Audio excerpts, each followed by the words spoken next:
नमस्कार स्टूडेंट्स। मैं doctor Lakshmi Narayan, assistant professor political science, government college Malsi sir. आज मैं BA part third BA final year के विद्यार्थियों को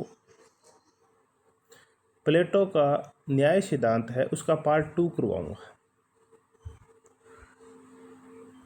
दोस्तों, जो हमारा पिछला वीडियो था जिसमें हमने रिपब्लिक में वर्णित न्याय सिद्धांत की चर्चा आरंभ की थी, उस वीडियो में हमने प्लेटो के न्याय सिद्धांत की स्थापना से पहले प्लेटो सोफिस्टों के न्याय सिद्धांत का जो खंडन करता है उस खंडन की हमने चर्चा की थी। प्लेटो अपनी न्याय की स्थापना से पहले सेफालस व पॉलीमार्फ्स के न्याय के परंपरावादी सिद्धांत की आलोचना करता है, थ्रेसिमेक्स के न्याय के उग्रवादी सिद्धांत की आलोचना करता है और अपने भाई ग्लाका व एंटीमेड्स के न्याय के व्यवहारवादी और अनुभववादी प्रैग्मेटिस्ट थ्योरी की आलोचना करता है और उसके बाद ही खुद का न्याय सिद्धांत देता है।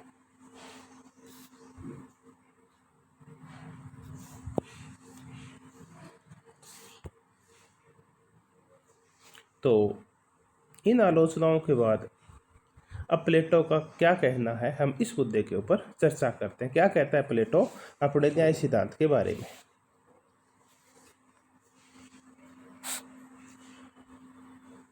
प्लेटो कहता है कि जो सोफिस्ट है, ये सोफिस्ट न्याय को बाहरी वस्तु मानते हैं, जबकि न्याय बाहरी वस्तु नहीं है। न्याय व्यक्तिगत नहीं होता, बल्कि न्याय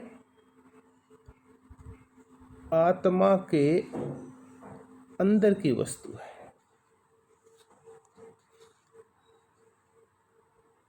प्लेटो कहता है कि न्याय मानवीय आत्मा का गुण है, वह एक मन की आदत है। न्याय सार्वभौमिक होता है, न्याय नैतिक होता है और इसके जो अर्थ होते हैं वो सबके लिए एक जैसे ही होते हैं। न्याय की विभिन्न परिभाषाएं नहीं होती, जबकि न्याय सार्वभौमिक और नैतिक होता है।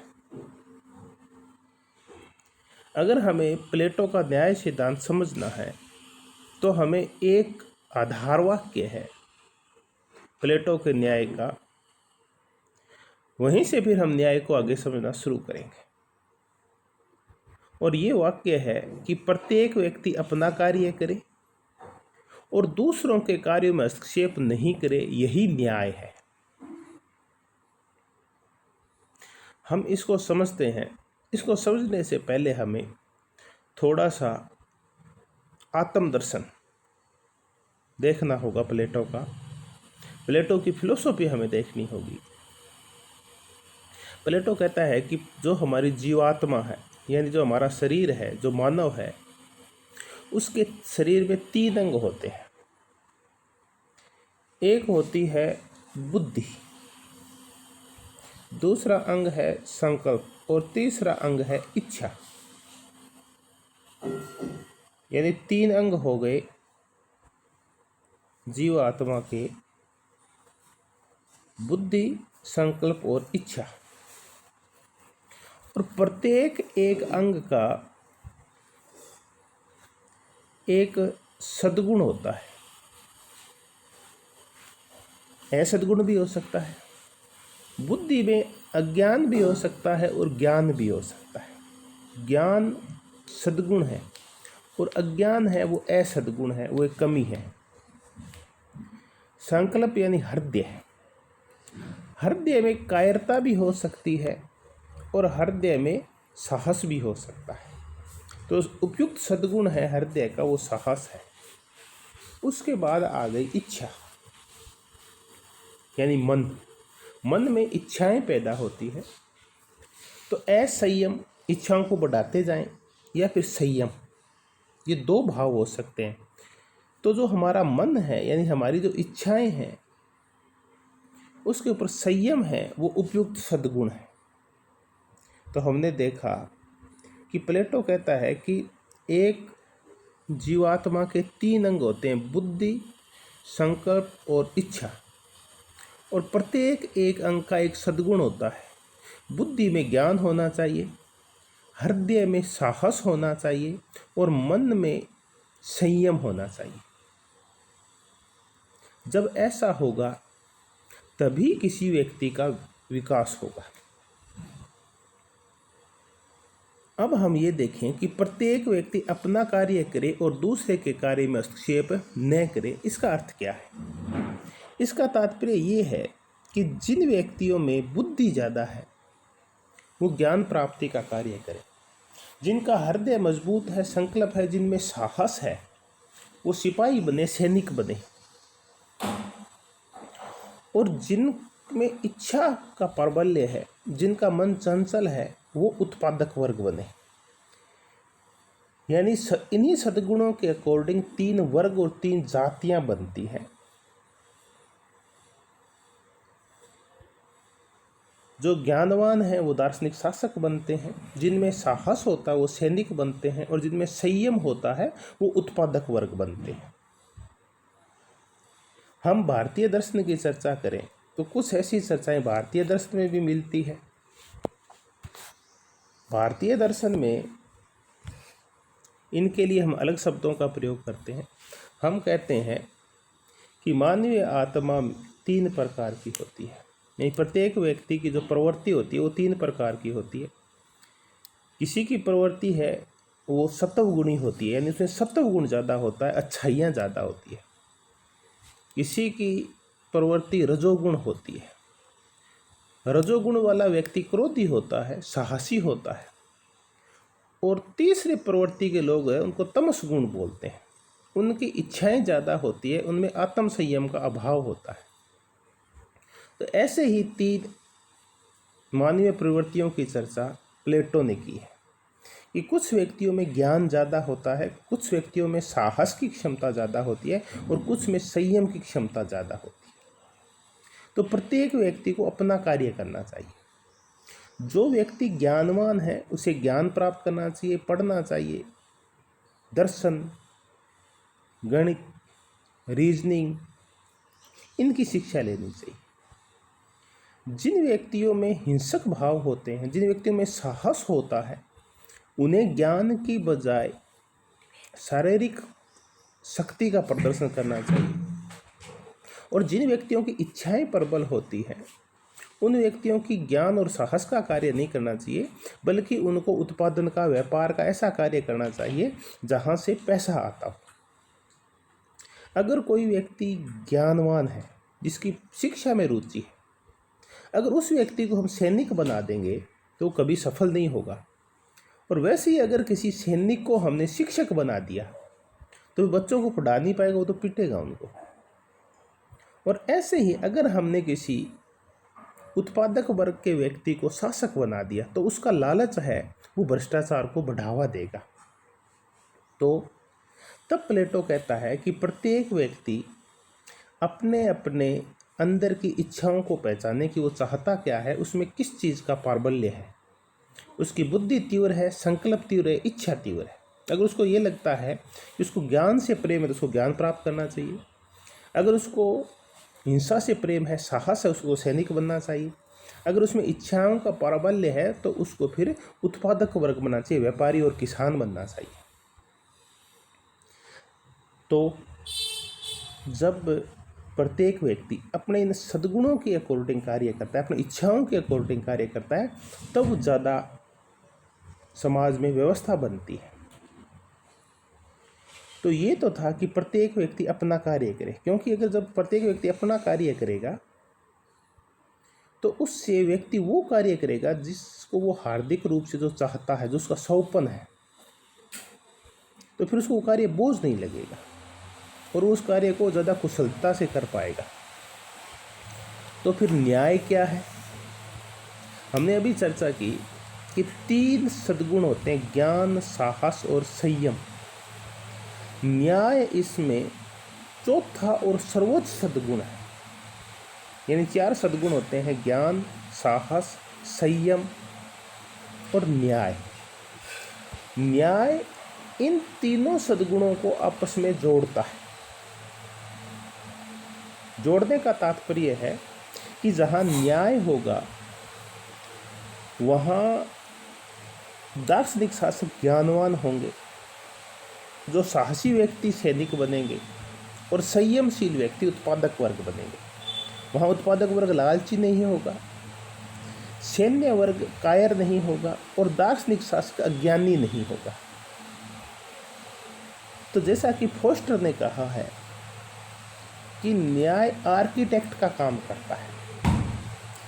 आर्किटेक्ट का तात्पर्य होता है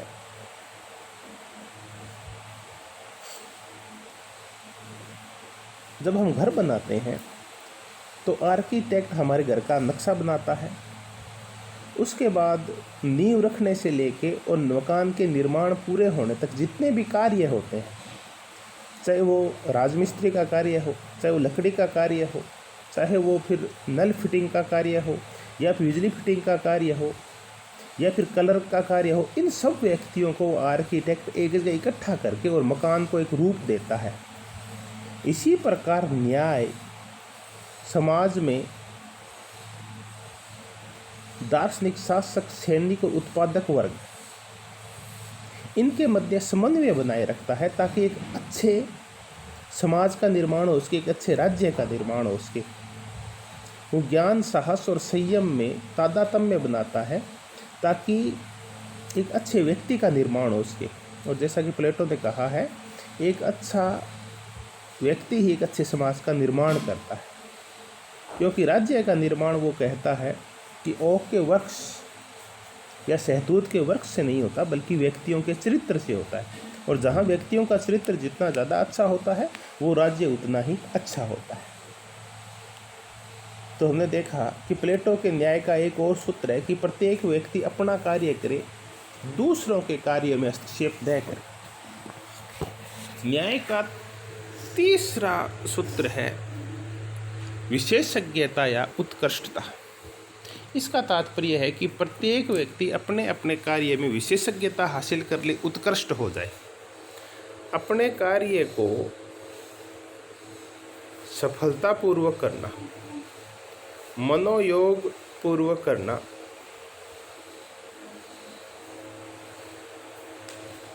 यानी विशेषज्ञता और उत्कृष्टता। हमें भी पता है कि जो व्यक्ति जितना विशेषज्ञ होता है अपने कार्य में, जितना उत्कृष्ट होता है, वो व्यक्ति उतना ही ज़्यादा उपयोगी होता है।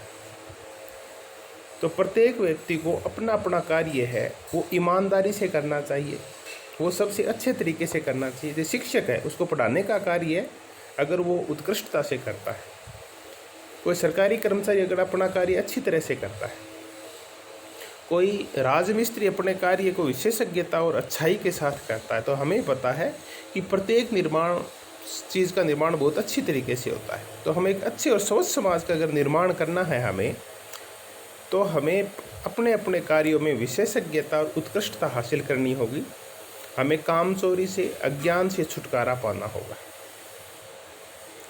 फिर न्याय का एक और सूत्र है कार्य विभाजन या विशेषीकरण का सिद्धांत। इसका तात्पर्य ये है कि प्रत्येक व्यक्ति अपने सद्गुणों के अकॉर्डिंग कार्य करेगा।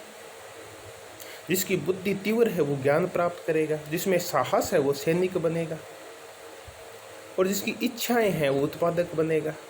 तो कार्य का विभाजन हो गया। प्रत्येक व्यक्ति अपनी आत्मा को पहचानेगा कि उसकी आत्मा क्या चाहती है, उसका स्वपन क्या है, और उसी के अकॉर्डिंग वो कार्य करेगा। तो कार्य विभाजित होंगे।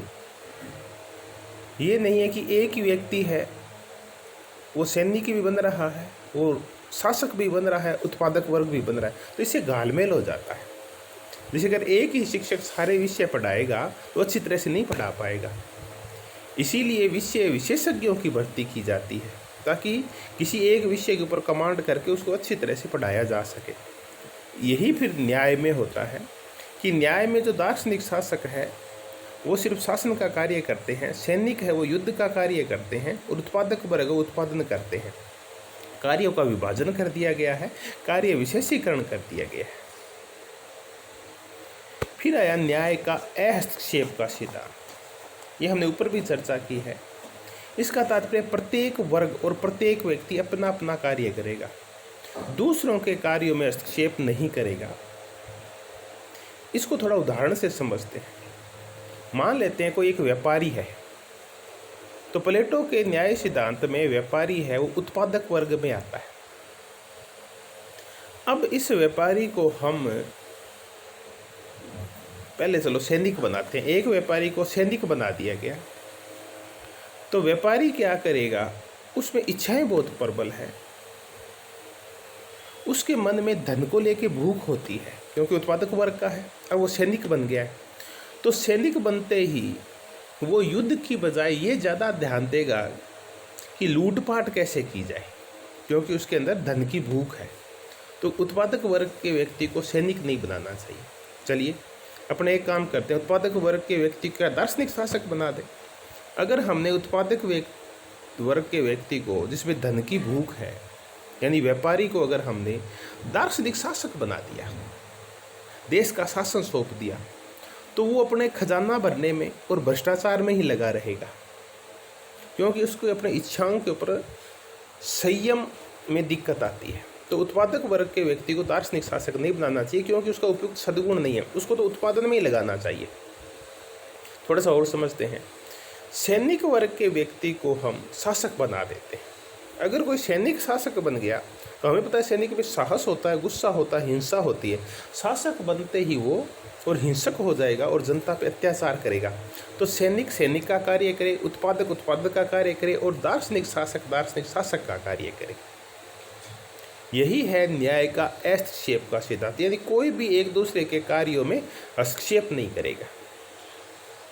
अब हम करते हैं न्याय का सामाजिक एकता का सिद्धांत। न्याय करता क्या है? दार्शनिक शासक, सैनिक और उत्पादक वर्ग, इन तीनों वर्गों को आपस में जोड़ता है,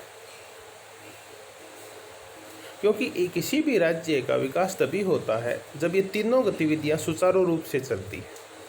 और जब तीनों अपना अपना कार्य करेंगे, दार्शनिक शासक है वो अच्छी तरह से शासन करेगा और उत्पादक वर्ग और सैनिकों के कल्याण की सोचेगा। सैनिक है वो दार्शनिक शासक और उत्पादक वर्ग की रक्षा करेंगे, और उत्पादक वर्ग है वो दार्शनिक शासक और सैनिकों के लिए खाद्य सामग्री का और अन्य चीज़ों का उत्पादन करेंगे। तो तीनों एक दूसरे के ऊपर निर्भर हैं, तो इससे सामाजिक एकता की स्थापना होती है। तो ये था प्लेटो का न्याय सिद्धांत, जिसका केंद्रीय तत्व है कि प्रत्येक व्यक्ति और प्रत्येक वर्ग अपना कार्य करे, अपने अपने कार्यों में विशेषज्ञता हासिल करे और दूसरों के कार्यों में कोई हस्तक्षेप न करे। यही है प्लेटो का न्याय सिद्धांत। अगले वीडियो में हम प्लेटो के न्याय सिद्धांत की आलोचना करेंगे। अगर आपको ये वीडियो पसंद आया तो अपने कॉलेज के जो अन्य साथी हैं उनके साथ इस वीडियो को आप शेयर करें। ये कॉलेज का गवर्नमेंट कॉलेज मलसीसर का जो यूट्यूब चैनल है, इसको आप सब्सक्राइब करें और इसको लाइक करें। आपने इस वीडियो को ध्यानपूर्वक और मनोयोगपूर्वक सुना, इसके लिए आप सबका तहे दिल से धन्यवाद। अगले वीडियो में हम प्लेटो के न्याय सिद्धांत की आलोचना करेंगे।